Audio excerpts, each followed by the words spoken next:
Paz do Senhor a todos. Estamos muito felizes nessa noite por essa oportunidade.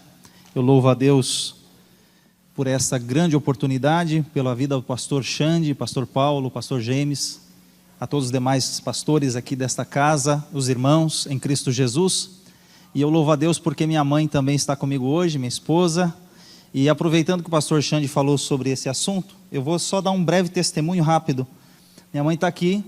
Ela estudou muito menos do que eu, em termos acadêmicos, mas ela me trazia na escola dominical, me trazia na igreja, e tinha vezes, eu aceitei a Cristo com 12 anos de idade.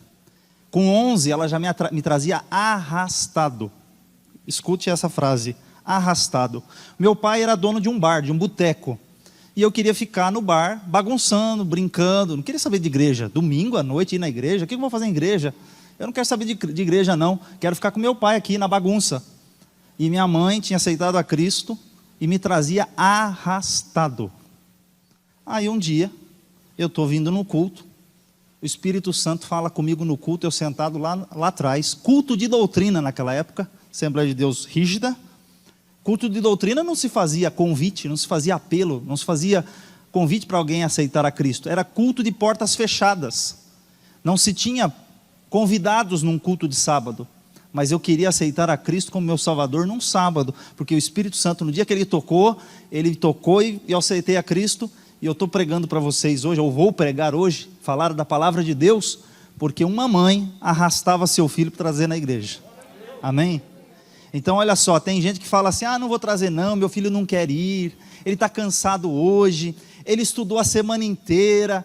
Então saiba você mãe, você pai, traga seu filho, ele querendo ou não. Quem vai fazer a obra não é o pai e a mãe, mas o Espírito Santo que age aqui. Ele vai convencer o seu filho, a sua filha, e eles vão aceitar a Cristo. E hoje eu estou aqui, e o Senhor Jesus me batizou com o Espírito Santo com 12 anos de idade, e aí a obra foi. Deus foi fazendo uma obra que minha mãe não imaginava. E eu louvo a Deus pela vida da minha mãe, da minha família, minha esposa que tem me aturado muito nesses anos, 21 anos de casado, que bênção. E graças a Deus eu posso dizer para vocês que foi o Senhor Jesus que fez essa obra, mas tem o trabalho do pai, tem o trabalho da mãe, e eu quero deixar aqui registrado essa informação para você, que às vezes acha, não, eu vou deixar ele em casa, eu vou fazer o gosto dele. Deixa eu te dizer, enquanto ele está debaixo do seu telhado, você pai, você mãe, sabe, você precisa controlar a tua casa, amém? Uma criança de 11 anos não tem poder de decisão, de 12 anos não tem poder de decisão. Então, você pai, você mãe, são as pessoas que as orientam a buscar a Deus. Eu estou falando com vocês aqui, porque o Espírito Santo, Ele tocou no meu coração, e eu estou aqui hoje salvo, lavado, remido no sangue do Senhor Jesus, e eu quero que você abra a sua Bíblia em Efésios capítulo 2, porque nós vamos falar de um texto maravilhoso, daquilo que Deus fez em nossas vidas, daquilo que Deus fez em nossos corações. Efésios capítulo 2, a partir do versículo 1. No tema dessa mensagem de hoje, eu quero falar sobre 4 obras que são realizadas na vida do homem. Então, Efésios capítulo 2, do versículo 1 até o versículo 10. Acompanhe comigo a leitura. E vos vivificou, estando vós mortos em ofensas e pecados, em que noutro tempo andastes segundo o curso deste mundo, segundo o príncipe das potestades do ar, do espírito que agora opera nos filhos da desobediência, entre os quais todos nós também antes andávamos nos desejos da nossa carne, fazendo a vontade da carne e dos pensamentos, e éramos por natureza filhos da ira, como os outros também.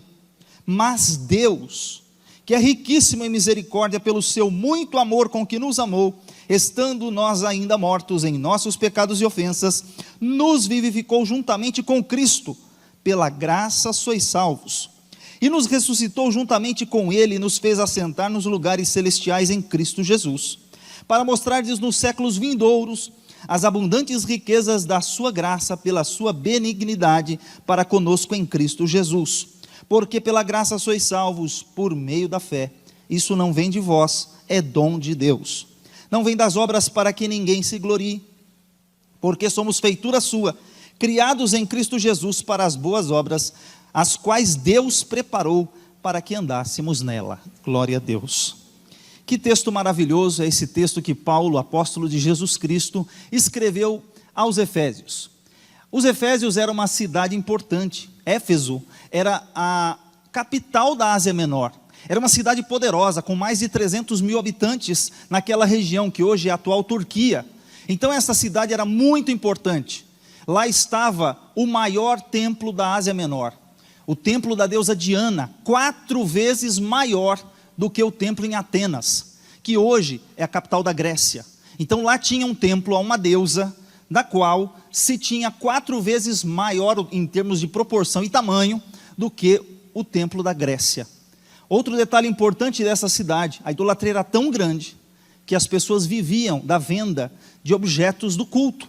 Algo que talvez hoje a gente pudesse comparar com pelo menos 2 cidades que nós conhecemos, Fátima em Portugal ou Aparecida do Norte aqui no Brasil. Uma cidade que vive do turismo religioso e que era muito forte, tanto a idolatria quanto aquele culto que ali acontecia. O fato é que o apóstolo Paulo, na sua 3ª viagem missionária, chega nessa cidade, encontra uma cidade totalmente idólatra, encontra uma cidade totalmente focada naquela religião. Então, ele começa a pregar o evangelho. Começa pregando o evangelho nas sinagogas dos judeus, aos sábados, e começa a ganhar algumas vidas para Cristo. Só que o que acontece naquele lugar é que logo ele é expulso da sinagoga. Logo, os judeus não querem mais ouvi-lo, porque eles começam a se converter. Então ele vai pregar então as pessoas que não são judeus. Naquela ocasião então, o trabalho começa a crescer, mas ele não tem mais um lugar para pregar. Ele então aluga ou consegue uma escola chamada Escola de Tirano. Era o nome desse homem. As escolas naquela época funcionavam no período da manhã e no período mais próximo da noite. Havia um vácuo naquela escola. Qual era o vácuo? Entre o horário do almoço, entre 11 horas e 3, 4 horas da tarde, havia um espaço. Nesse espaço era que Paulo fazia os cultos, ou fazia as reuniões de ensino. Então ele aproveitou, ele ficou 3 anos naquela cidade, e 2 anos mais ou menos, ele ficou ensinando numa escola. O que me chama a atenção é que Atos dos Apóstolos nos registra que foi tão grande a obra de Deus naquele lugar, com meia dúzia de crentes, cheio do Espírito Santo, sendo impactados com a palavra de Deus, que o culto de Diana, 4 vezes maior que Atenas, ele começou a diminuir. O comércio dos ídolos começou a diminuir. Começou a mexer no bolso de quem vendia ídolos. Começou a mexer no bolso de quem estava ligado ao culto de Diana.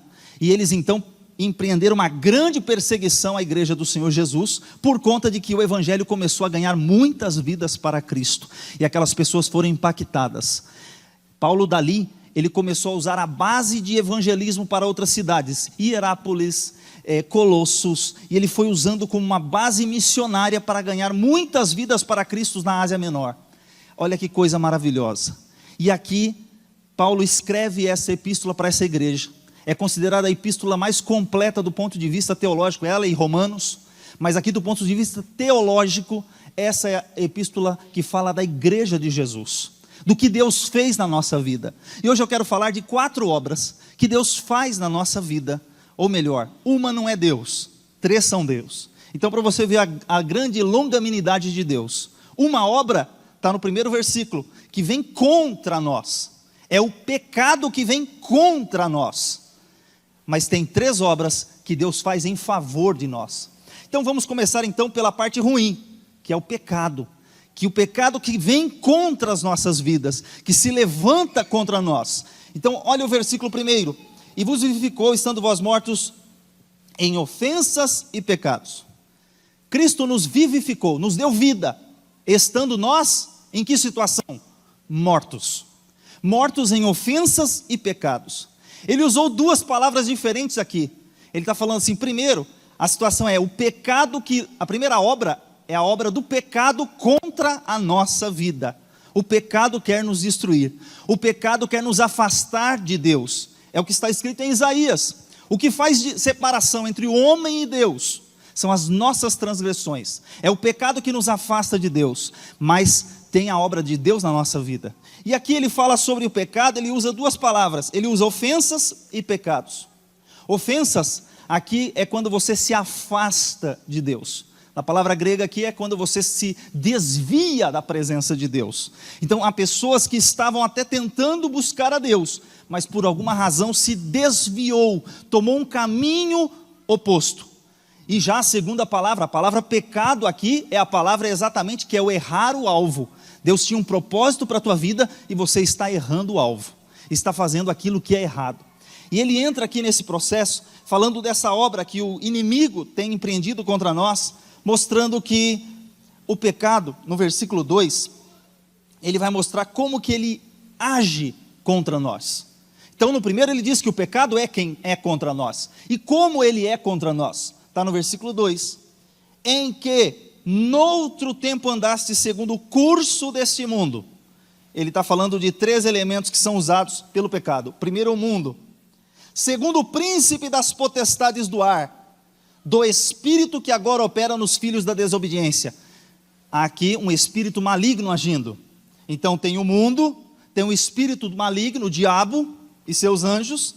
E no versículo 3 ele diz, entre os quais todos nós também antes andávamos nos desejos da nossa carne, fazendo a vontade da carne, dos pensamentos, e éramos por natureza filhos da ira, como os outros também. Então aqui a gente tem pelo menos 3 elementos que agem contra a nossa vida, que o pecado faz uso. Então nessa obra do pecado, para nos afastar de Deus, nós temos que lutar contra 3 inimigos. Aqui o primeiro fala que é o mundo. E que mundo é esse? Porque talvez a gente vai dizer, mas tem várias palavras mundo, em que sentido é esse? Porque nós podemos dizer assim, lá em João 3,16, porque Deus amou o mundo, e Ele deu o seu Filho unigênito, para que todo aquele que nele crê, não pereça, mas tenha vida eterna. Esse mundo de João 3,16, qual é esse mundo? O mundo pessoas, mas não é esse mundo que luta contra nós, não são as pessoas. Há também o mundo, o planeta.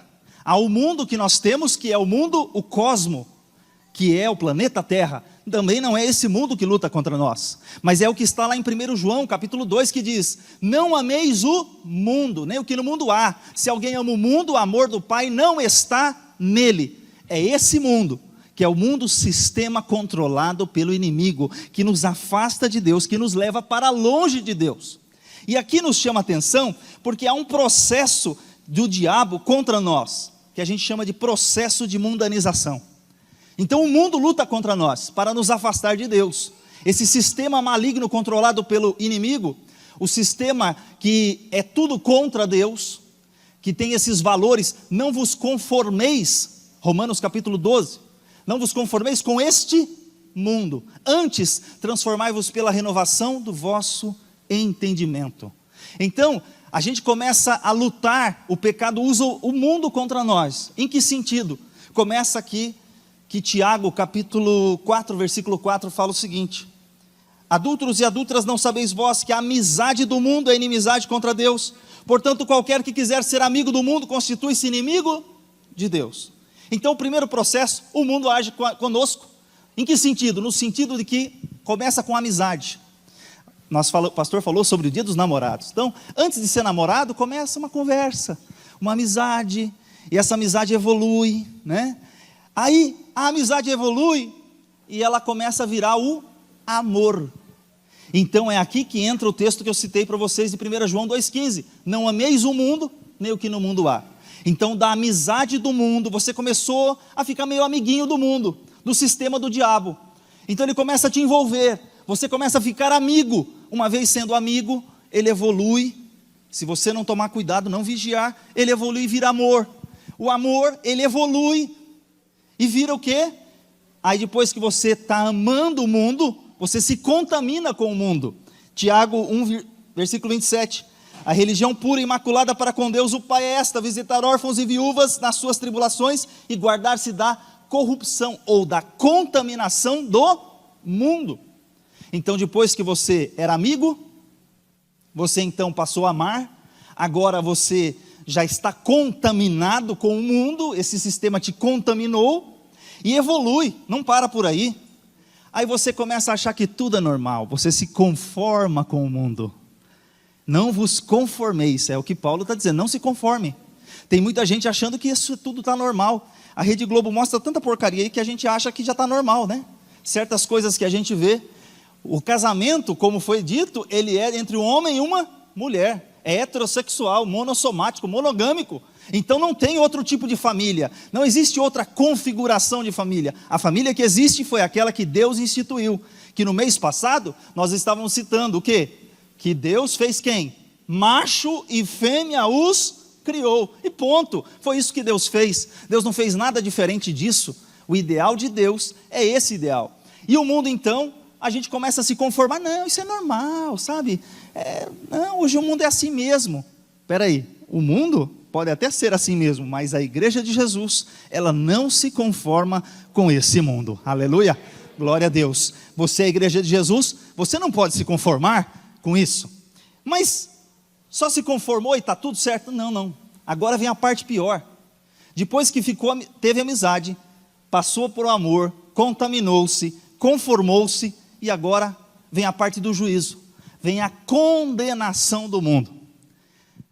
Lá está escrito em 1 Coríntios capítulo 11, no texto da ceia, diz que o Senhor nos repreende, o Senhor chama a nossa atenção, é o Pai Celestial puxa a nossa orelha para dizer o seguinte: olha, eu estou puxando a tua orelha hoje, para você não ser condenado com o mundo. Ele está dizendo, puxa a tua orelha hoje, para você não ser condenado. Então o nosso Pai Celestial, quando fala para nós, quando nos alerta de um perigo, Ele está alertando. Um dos perigos que o pecado usa é o mundo, e o mundo é um perigo terrível de nos contaminar, de nos levar, de nos condenar, de nos envolver. Mas o segundo inimigo, a gente não pode ignorar, porque Paulo também diz, Efésios capítulo 6, que não temos que lutar contra a carne, nem contra o sangue, mas sim contra os principados, contra as potestades, contra as hostes espirituais da maldade nos lugares celestiais. Ele está falando, temos um inimigo que não são seres humanos, temos um inimigo que é um ser angelical, e ele não diz que é um, ele diz o quê? Principados, ou seja, ele comanda regiões, potestades, poderes. E ele fala hostes espirituais, são exércitos do inimigo contra nós. Há sim um espírito, que diz aqui no texto de Efésios, o espírito maligno, ele luta contra nós. Ele aproveita o pecado para também investir contra nós. Então essas hostes espirituais, elas existem. E como que nós lutamos com elas? Usando Efésios capítulo 6, a partir do versículo 10. Nós temos as armas que o Senhor nos deu.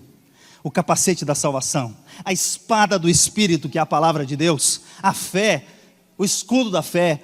Nós vamos apagando os dardos inflamados do maligno. Então o Senhor nos dá condições, o Senhor nos dá recursos para lutar também nessa batalha. Você não será derrotado em nome de Jesus. Você precisa usar as armas do Senhor. Se você tiver essas armas, você vai vencer em nome de Jesus. Glória a Deus. A igreja do Senhor Jesus é uma igreja vitoriosa. Sabe como o Senhor te chama? Mais do que? Você é mais do que vencedor. Olha só que coisa maravilhosa. Num time de futebol, muitas vezes as pessoas estão confiantes porque chegando próximo do final do campeonato, talvez algum time tenha muita vantagem e diz, já vai cantando vitória. Mas chega na última partida, de repente acontece algo lá e a pessoa fica todo mundo decepcionado. Mas nós, crentes em Cristo Jesus, nós podemos cantar a vitória antes, porque o nosso Jesus, Ele já venceu, aleluia, o seu Jesus, Ele já venceu, aleluia, e nós estamos ouvindo o Senhor falar, desde o começo desse culto, desde as orações, dos louvores, os louvores aqui, tem tudo a ver com o que eu vou falar daqui na sequência. O perdão do nosso Senhor é completo. O que Ele fez para você na cruz é completo. O que o Senhor Jesus fez na sua vida é completo. Você está esperando mais o quê? A gente chega lá, tem mais alguma coisinha que Ele vai completar até que Ele volte. Mas repare, o que Ele já tinha que fazer, Ele já fez. E Ele está continuando fazendo algo em nós. Coisas maravilhosas. Mas então, nós temos as condições para lutar contra esse inimigo. Que é, então primeiro lutamos contra o mundo. Depois, contra o inimigo espiritual. Terceiro, contra a nossa carne. Então o terceiro inimigo para vencer somos nós mesmos. São os desejos da natureza caída, são os desejos pecaminosos que estão dentro de nós. Até foi interessante que eu estava lendo, e um pastor dizendo assim que ele ia fazer um sermão, por que cachorros agem como cachorros? Porque o seu cachorro age como um cachorro. Alguém mas que coisa óbvia, né? Porque um cachorro age como um cachorro? Porque ele é cachorro, né? Por que um pecador age como um pecador? Porque ele é, por natureza, pecador. O que Davi escreveu no Salmo 51? Ele estava dizendo que ele foi concebido, ele foi gerado em pecado, né? Em pecado me concebeu minha mãe. Ele estava dizendo da natureza pecaminosa, ele estava falando sobre o ser pecador, que nós temos na nossa natureza, aquilo que Paulo dizia, eu luto constantemente, o bem que eu quero fazer, esse eu não faço, mas o mal que eu não quero fazer, esse faço. Miserável homem que sou, quem me livrará do corpo dessa morte? Paulo estava ali, angustiado com aquela situação, porque ele queria fazer as coisas certas, mas algo levava a fazer a coisa errada. Então veja, o pecado aproveita, e essa questão da carne é o ataque interno, é o ataque que a gente sofre de dentro de nós mesmos. É o que Jesus falou, que é do coração quem procedem as coisas ruins, é do coração. Então por isso que nós precisamos guardar o nosso coração. Então aqui há o aspecto de que nós temos a luta interna, nós temos a luta do mundo, que é o sistema externo, e o diabo que fica cutucando os dois. Já percebeu? Que o inimigo, ele aproveita tanto o sistema do mundo, quanto os desejos internos, e ele fica ali aproveitando e lançando suas setas para tentar nos destruir. Mas eu quero dizer que apesar de todas essas coisas ruins que eu estou falando, e nós aqui, qual era a nossa condição? Segundo o texto, vós estávamos mortos em ofensas e pecados. A condição do pessoal de Éfeso era de morte. A minha situação, a sua situação antes era uma situação de morte. Nós já estávamos mortos, separados de Deus, mortos espiritualmente, afastados. O pecado tinha nos deixado longe de Deus. Então essa é a obra do inimigo. Mas agora eu quero começar a falar com você daquilo que Jesus fez por nós. Aleluia. Então o inimigo fez muita coisa, fez um estrago enorme, e até hoje a gente luta contra isso. Mas eu quero te dizer, a partir dos versículos 4, olha o que está escrito, já começa assim, com mas Deus, já tem um mas, tem um porém, Deus colocou ali um mas, um ponto final para essa situação de pecado. Ele colocou assim, mas Deus, e ele continua, o que Deus fez? A segunda obra, a primeira é o pecado contra nós, a segunda obra é o que Deus faz por nós. Então olha só o que Deus fez por você, o que Deus fez por mim, que é riquíssimo em misericórdia, pelo seu muito amor com que nos amou, estando nós mortos ainda em nossas ofensas, nos vivificou juntamente com Cristo, pela graça sois salvos. Aleluia.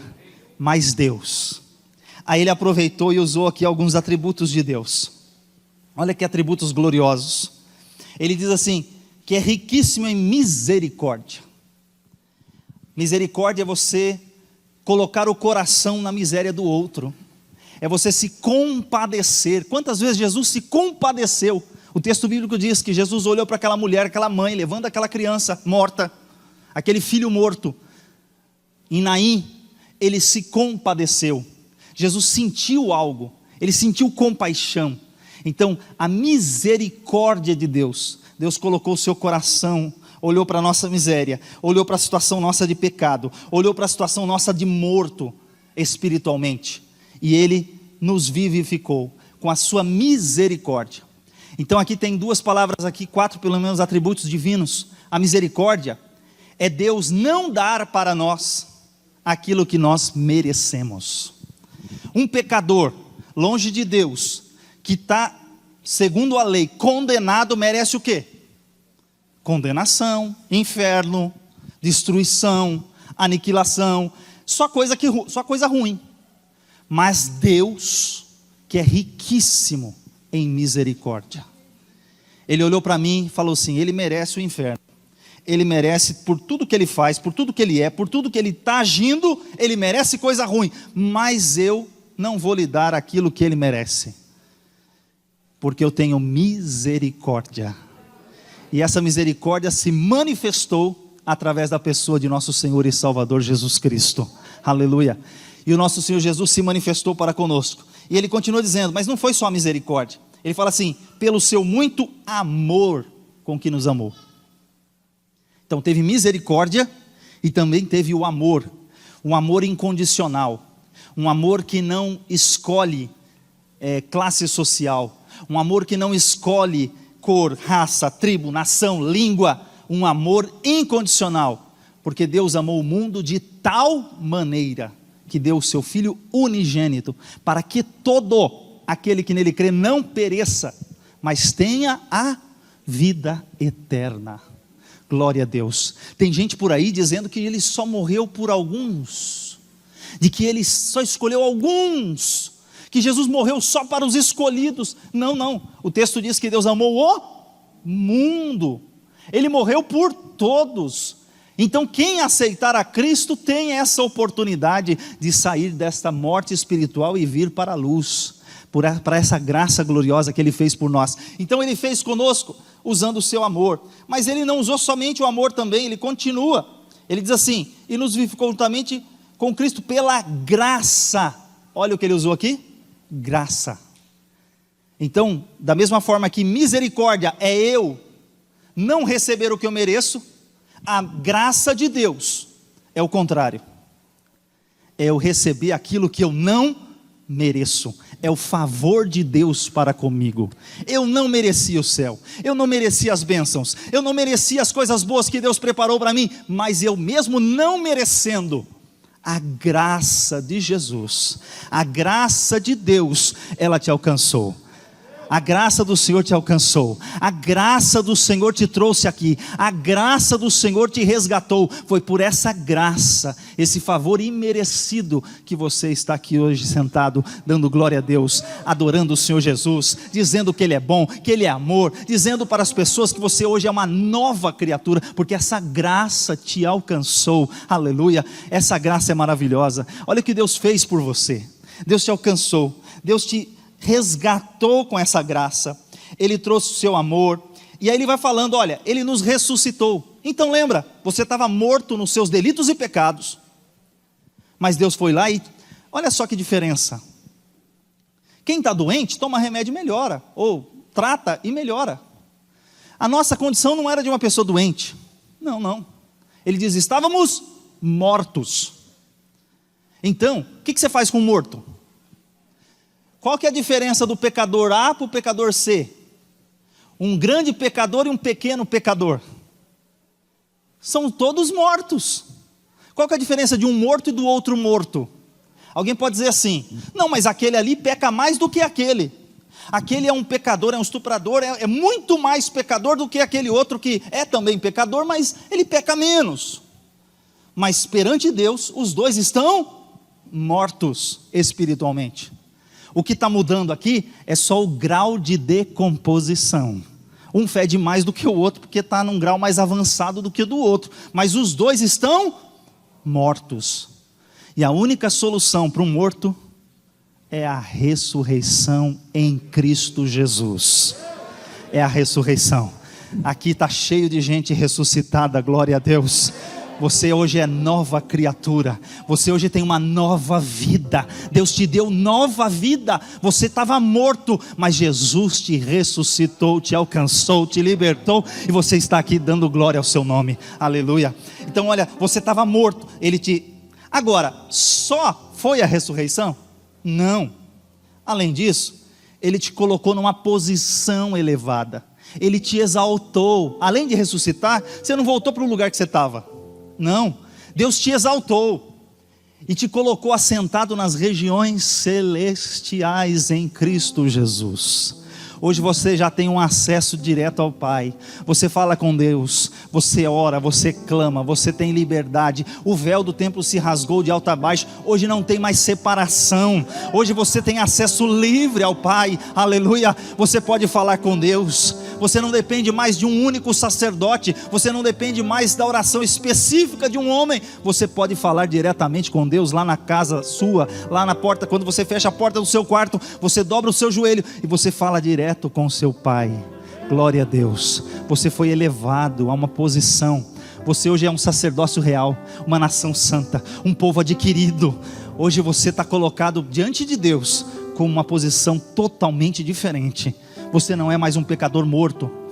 Você hoje é um salvo em Cristo Jesus. Aleluia, glória a Deus. Mas Ele também, Ele continua nos guardando. Olha só o que está no versículo 7 a 9. Para mostrar nos séculos vindouros as abundantes riquezas da sua graça, pela sua benignidade para conosco em Cristo. Porque pela graça sois salvos por meio da fé, isso não vem de vós, é dom de Deus, não vem das obras para que ninguém se glorie. Então olha só, Ele ainda está te aguardando para que nos séculos vindouros, você é salvo hoje. Tem gente que fala assim, eu não sei, não tenho muita certeza da minha salvação. Como assim? Como assim? Cristo te salvou, te resgatou, você é salvo hoje. Mas existe, obviamente, no processo da salvação, algumas etapas. Tem a justificação, quando você recebe os méritos de Cristo na tua vida. O crédito dele, ele entra para a tua conta, seu saldo era negativo. Todos nós aqui tínhamos um saldo, uma conta bancária negativa perante Deus. Mas o crédito de Cristo foi lá creditado e nós hoje fomos justificados. A justiça de Cristo foi imputada na nossa vida. Hoje a gente é chamado de justo. Mas irmãos, não é a gente possa parecer assim, vou fazer uma análise da minha vida. Será que eu mereço ser chamado de justo?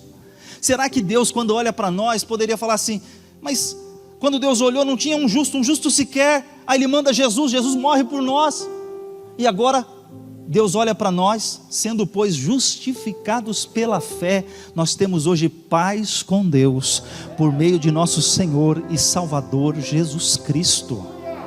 Você tem paz, você tem uma nova condição, você já não precisa, eu não vou dormir direito porque eu tenho uma consciência. O Senhor já te perdoou, o perdão dele é completo, foi o que foi falado aqui hoje. O perdão dele é completo, você não tem dívida mais. A cédula que era contrária à tua vida foi rasgada, foi riscada, foi cravada na cruz. Não tem mais nada que te acuse. Eu lembro-me de uma frase que disseram que Lutero, certa vez, o diabo apareceu a Lutero e foi lhe acusar. Você fez isso, você fez isso, você fez isso, e foi escrevendo os seus pecados, ou relatando os seus pecados. Ele falou assim, realmente, todos esses pecados que você escreveu no quadro, eu cometi. Todos esses pecados, realmente eu fiz. Mas Ele me perdoou de todos os meus pecados. Veja, o Senhor Jesus riscou. Você não é mais devedor. O crédito dele veio para a nossa conta. Então a gente entra num processo da vida cristã que a gente chama de santificação, que é o processo da salvação no dia de hoje. A gente vai mudando a nossa vida, é uma nova criatura. A gente vive em novidade de vida. A gente não vive mais como a gente vivia na prática do pecado, todo dia fazendo a mesma coisa. Não, a gente está numa nova fase, na santificação. Mas aqui para a vida vindoura, que está no versículo aqui, o futuro, existe um processo da salvação que se chama glorificação. Então você é salvo no processo que você aceita Cristo. Vou dar um exemplo. Às vezes a pessoa aceita Cristo, ele está sob efeito de drogas, ele vem à frente sob efeito de drogas, sob efeito de bebidas, sob o efeito do pecado. Mas ele ali, ao aceitar a Cristo como seu Salvador, o seu nome é escrito no livro da vida, seus pecados são perdoados, e ele vai passar dali para um processo de santificação. Mas ele já é uma nova criatura. O Senhor já está trabalhando na vida dele, o Senhor já falou no seu coração, ele já foi convencido do seu pecado, e ele chega, aceita Cristo, já começa a sua vida cristã, e ele passa por um processo, que são essas obras que nós vamos ver aqui na sequência. Então uma coisa é o pecado contra nós, a obra do pecado contra nós. A segunda é Deus, o que Ele fez por nós, e ainda te garante que no futuro você tem a salvação na glorificação do seu corpo. Mas aí ele continua, porque a gente vai ver agora a obra que Deus faz em nós. Veja, Deus fez uma obra por nós, enviando Jesus. Jesus morreu por mim e por você. Foi o que Ele fez por mim, foi o que Ele fez por nós.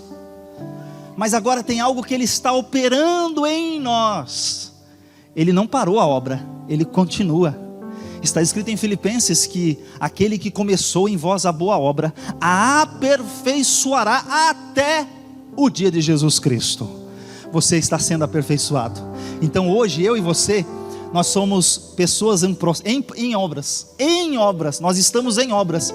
O Senhor, o Espírito Santo continua trabalhando na minha e na sua vida. Você vai melhorando a cada dia o Espírito Santo te convence de algo, e você está sendo melhor, trabalhado a cada dia, o Espírito Santo trabalhando em nós, em nossas vidas. Então, onde está no versículo 10, olha o que está escrito: porque somos feitura sua, criados em Cristo Jesus para as boas obras, as quais Deus preparou para que andássemos nelas. Olha o que ele está falando aqui, que nós somos feitura sua. Interessante, que a palavra aqui para feitura, no grego é poema. Nós somos um poema que Deus está escrevendo. O poema não está completo, a obra de Deus na tua vida ainda não está 100% completa, o poema ainda não está finalizado. Talvez você olhe para a sua vida e fale assim: mas Senhor, eu ainda está me faltando uma estrofe na minha vida. Eu olho talvez para a minha vida, está faltando rima, está faltando alguma coisa ainda na minha vida. Mas eu quero te dizer, o Espírito Santo continua trabalhando e está escrevendo a tua vida e a tua história. O Espírito Santo continua trabalhando aí. Ele fez uma obra completa na salvação. Mas estou salvo, pronto e acabou, glória a Deus, vou para o céu, aleluia, é só isso? Calma, o Senhor está falando que tem mais coisa que Ele quer fazer na sua vida aqui, ó. A salvação é só o começo. A salvação é a obra completa que Cristo fez para te garantir o céu. Mas quem te disse que parou por aí? O que Deus está fazendo? Ele continua trabalhando em nós, e o Espírito Santo continua fazendo, e Ele vai continuar operando. Então você é um poema que ainda está sendo escrito. Olha que coisa linda. Ele tirou você da sepultura, Ele tirou você, ressuscitou, te deu uma nova vida. Agora a vida que você vive não é mais sua, é a vida que você tem que viver para Ele. E olha que coisa maravilhosa. Deus trabalhou na vida de Moisés 80 anos para usar ele por 40. Deus foi moldando. 40 anos ele passou lá na corte, lá entre os egípcios, está lá 40 lá apacentando as ovelhas do seu sogro. Aí Deus falou assim: agora chegou a hora de eu te usar. Eu trabalhei primeiro na sua vida. Antes de Deus começar a te usar, primeiro Ele trabalha na sua vida. Ele prepara você para aquilo que Ele está preparando para te enviar. Então não se preocupe, talvez você não esteja na fase ainda que você está sendo usado. Talvez você não está ainda na última obra que eu vou falar, mas você talvez está sendo preparado por Deus, pelo Espírito Santo, para você ser enviado. Moisés foi trabalhado 80 anos. Davi foi trabalhado pelo menos, chutando por baixo, uns 17 anos, mais ou menos. Porque ele tinha mais ou menos uns 13 quando foi ungido. São aproximadas as datas. Ele foi ungido rei com uns 30. Então ainda tem uma fase aí que ele está sendo trabalhado por Deus, passando pelo deserto, passando pelas tribulações, sendo perseguido, sofrendo. Ele era um homem de Deus, já tinha sido ungido, já tinha recebido a unção de Deus, mas ele precisava ser preparado. Sabe o que Deus fez com ele? Ele foi ungido rei. Aí tem uma batalha acontecendo. No meio daquela batalha, seu pai fala: vai lá ver seus irmãos, vai levar lá uma comidinha para eles, leva essa marmitinha aqui caprichada, vai lá.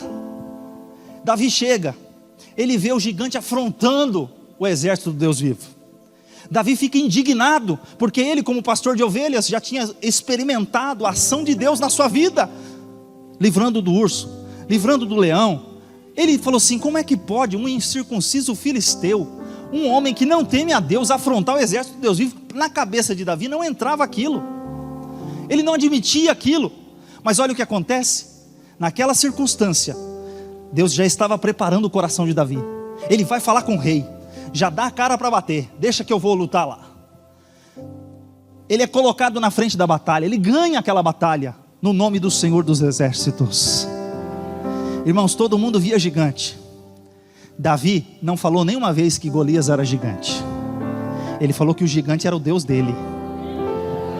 Ele falou 9 vezes quem era o Deus dele: o Deus Todo-Poderoso, o Deus dos Exércitos, o Deus maravilhoso, um Deus que não perde uma batalha. Ele via Deus. Tem gente olhando para quê? Para o problema, olhando para o tamanho do problema. O seu problema não é nada diante do seu Deus. Nada. Seu problema não é nada diante do seu Deus. Para onde você está olhando? Para o gigante ou para o seu Deus? Para o seu problema ou para o seu Deus? Então Davi foi sendo preparado. Dali ele foi trazido para o palácio, para servir no palácio. Irmãos, ele ia ser rei, não ia? Qual que era a origem familiar dele? Pastor de ovelhas. Qual que era a experiência que ele tinha de palácio? Qual era a experiência que ele tinha de guerra? Qual era a experiência que ele tinha? Deus o trouxe para próximo de Saul, para trabalhar, para servir, para observar. E ele ficou sendo preparado, observando como acontecia.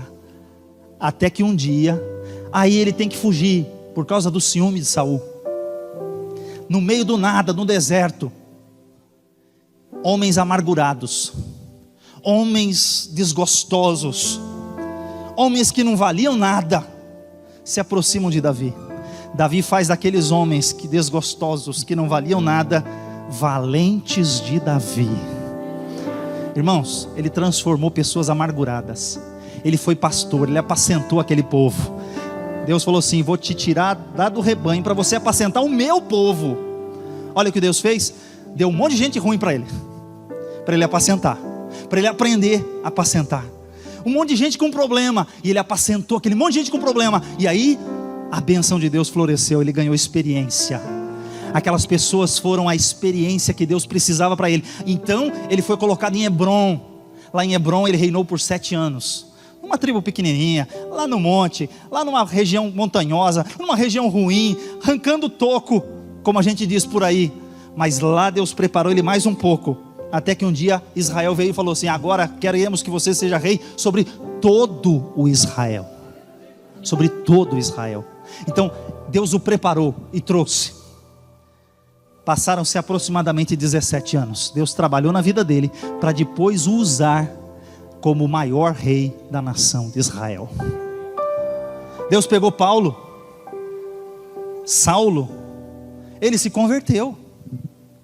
Glória a Deus, no caminho de Damasco, já estava crente, até jejuando e orando. Ele já queria sair falando do evangelho.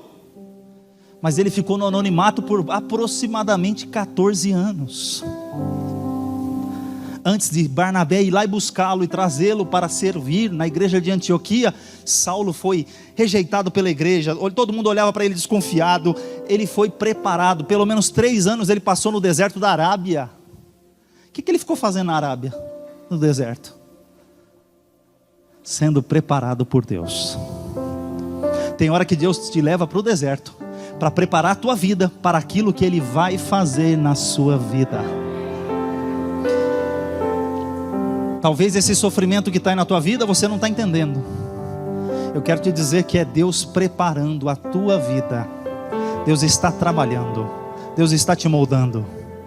Enquanto Deus trabalha o ouro, o fogo quente vai purificando, vai tirando as impurezas. Deus vai trabalhando. Então Deus está te preparando para depois Ele te usar. E o quarto tópico é esse que eu quero dizer agora. É agora, depois que você for preparado por Deus, então agora é a hora de Deus pegar a flecha e lançar. Então primeiro tem um pecado que age contra você, mas graças a Deus o Senhor Jesus fez uma obra por nós.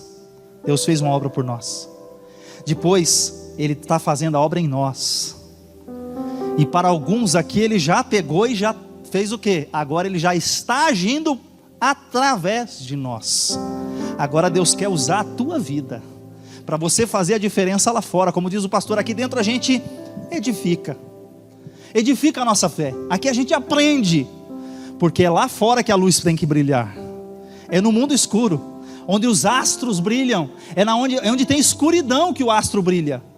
Onde tem muita luz não faz tanta diferença. Mas quando você está lá nos astros, lá no mundo, é lá que faz a diferença a tua luz. A tua luz faz uma diferença enorme. Glória a Deus. Então aí, olha o que está escrito no versículo 10, a parte B dele. Somos a feitura dele, então Deus está escrevendo a nossa vida. E Jesus Cristo para as boas obras, as quais Deus preparou para que andássemos nelas. Então olha só, primeira coisa que Deus está fazendo na sua vida é te preparando para andar aonde Ele quer, não é onde você quer. Deus preparou para que andássemos nelas. Deus primeiro preparou coisas boas para você. Olha aqui, são boas obras. Alguém pode dizer, mas o pecador também sabe fazer boas obras. Ele faz aquelas obras sociais. Ninguém está dizendo que ninguém faz obra boa por aí. Não. Mas a obra que aqui a gente está falando que é boa, é a obra que Deus faz através da tua vida. Usando você, Deus quer fazer coisas grandes, coisas boas. E aqui eu quero trazer uma ilustração interessante que eu também vi. Coisa maravilhosa. Uma irmã foi visitar um asilo próximo da sua casa. Ela foi até o asilo, chegou lá para fazer aquele trabalho visitando os idosos. Ela observou que na hora do almoço tinha um senhor, um homem idoso, sentado numa mesa, o prato sem mexer. Estava lá a comida e ele só olhando para o prato. E ele não comia e só olhava para o prato. E ele só olhando para o prato. E aquela irmã, ela ficou incomodada com aquilo, chegou até ele e perguntou assim: boa tarde, algum problema, senhor? Ele disse assim: eu vou te dizer qual é o meu problema. Eu sou judeu. Eu não posso comer isso aqui. Então ele tinha comida na frente dele, mas ele não podia comer. Ele era judeu, seguia as tradições judaicas. A comida kosher, que não pode isso, não pode aquilo, não pode carne de porco, não pode um monte de coisa, não pode parmegiana, porque não pode misturar carne com leite. Não pode um monte de coisa. Aí ela perguntou assim: e o que o senhor gostaria de comer? Aí ele disse assim: uma sopinha bem quente. Essa irmã foi em casa, preparou uma sopa quente e voltou com a sopinha, pediu autorização lá no asilo e falou assim: eu posso servir a sopa para aquele senhor ali? Aí a administração pensou e autorizou. Ela foi lá e serviu a sopa para ele. Ele comeu toda aquela sopa. E ela continuou visitando o asilo outras vezes e voltava lá visitando ele e sempre levando uma coisinha que ele gostava de comer. A irmã estava cozinhando. Sabe qual foi o resultado disso aqui? Esse homem era judeu, que não cria em Jesus.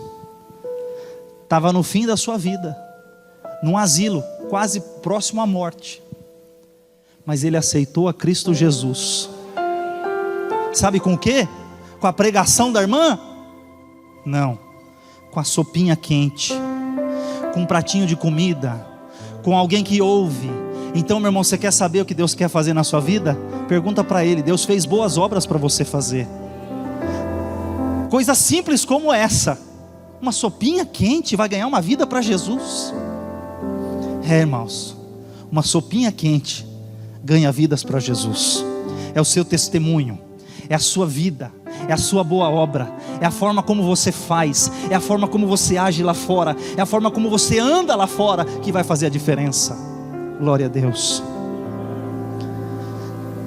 Eu vou dar mais alguns testemunhos para os irmãos. Agora a gente está aqui pregando na DEVEC, mas nem sempre foi assim, né? Olha que bênção. E eu posto as coisas, né? Eu posto as fotos daqui, olha que bênção.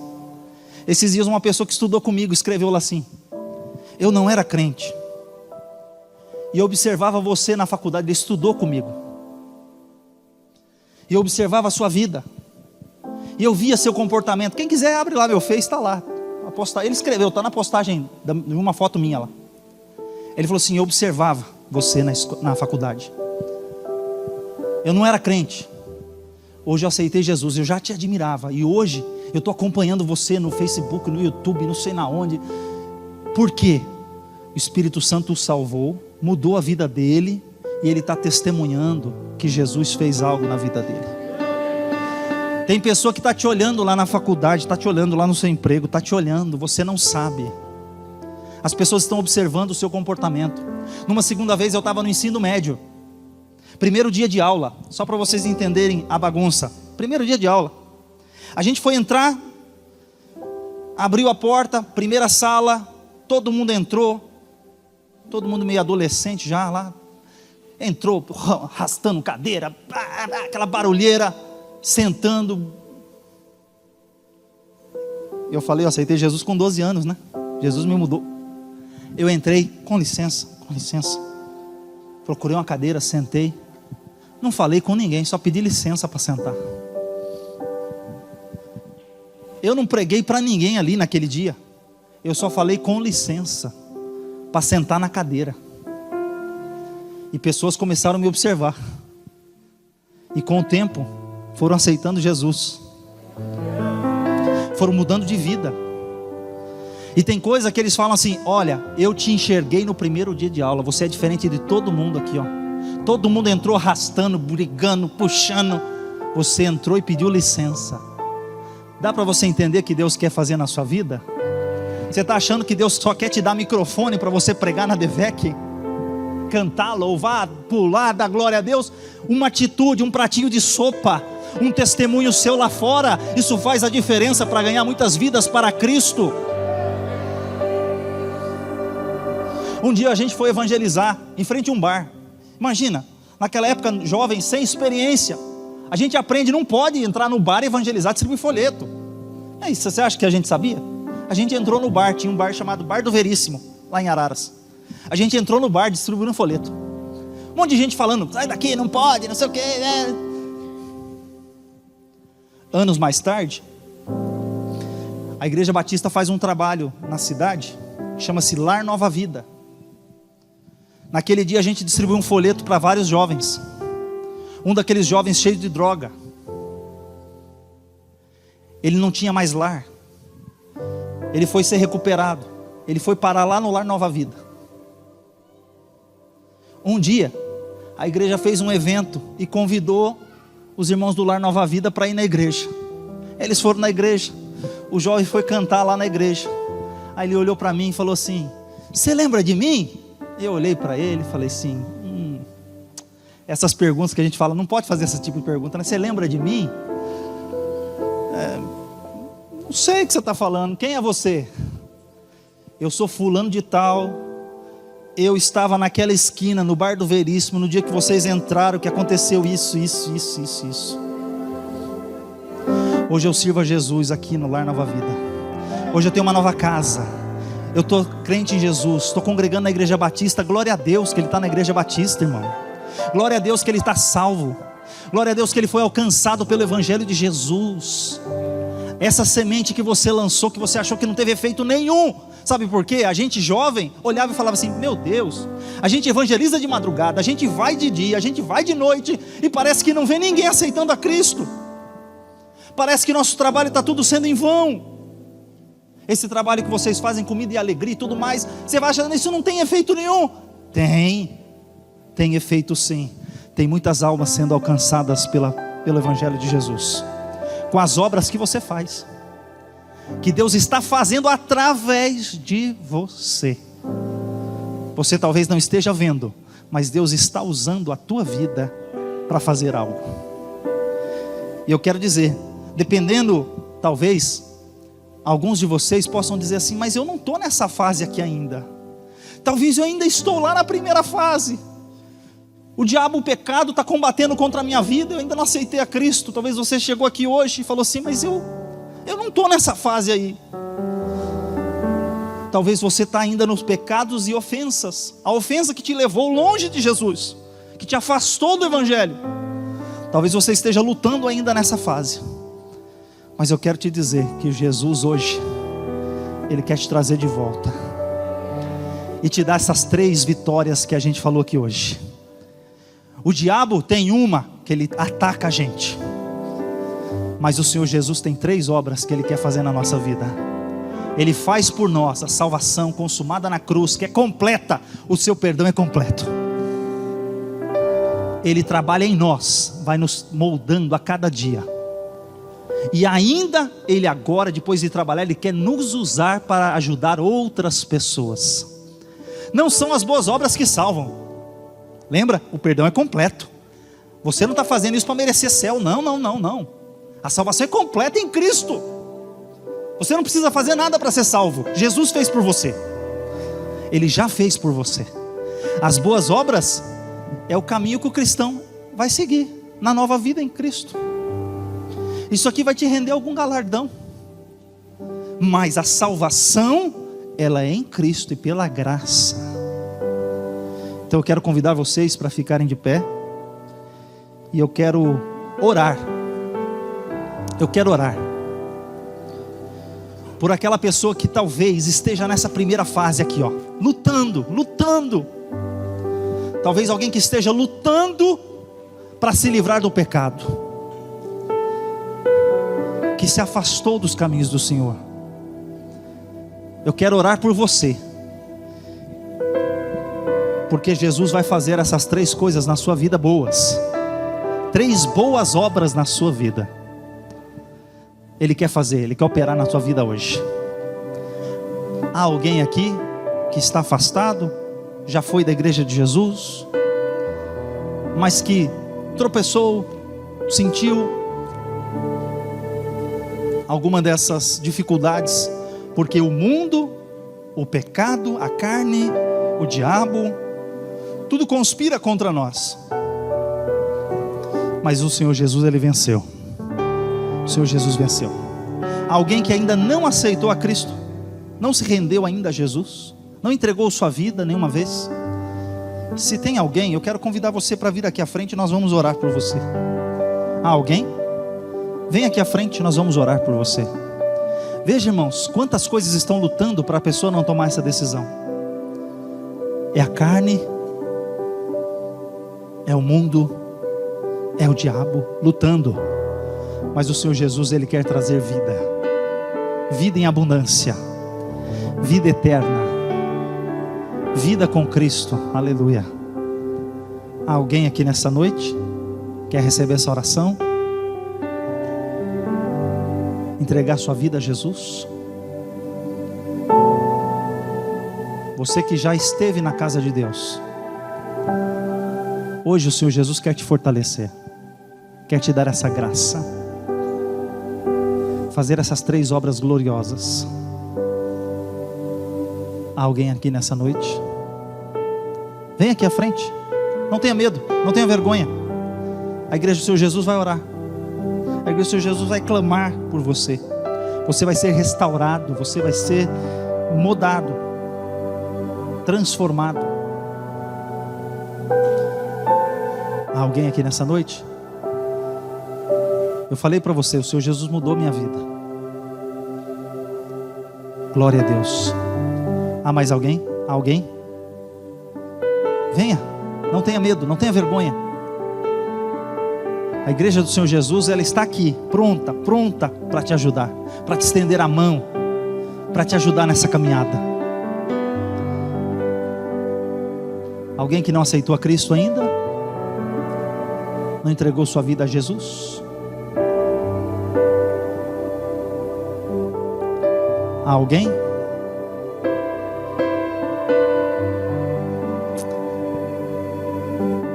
A igreja do Senhor Jesus ora, clama aí no seu lugar. Aleluia. Deus quer salvar, Ele quer libertar. Ele fez isso por todos nós. Não tem ninguém melhor aqui. O bom aqui é o Senhor Jesus, é o nosso Salvador. Aleluia. Venha, a igreja do Senhor Jesus vai orar por você.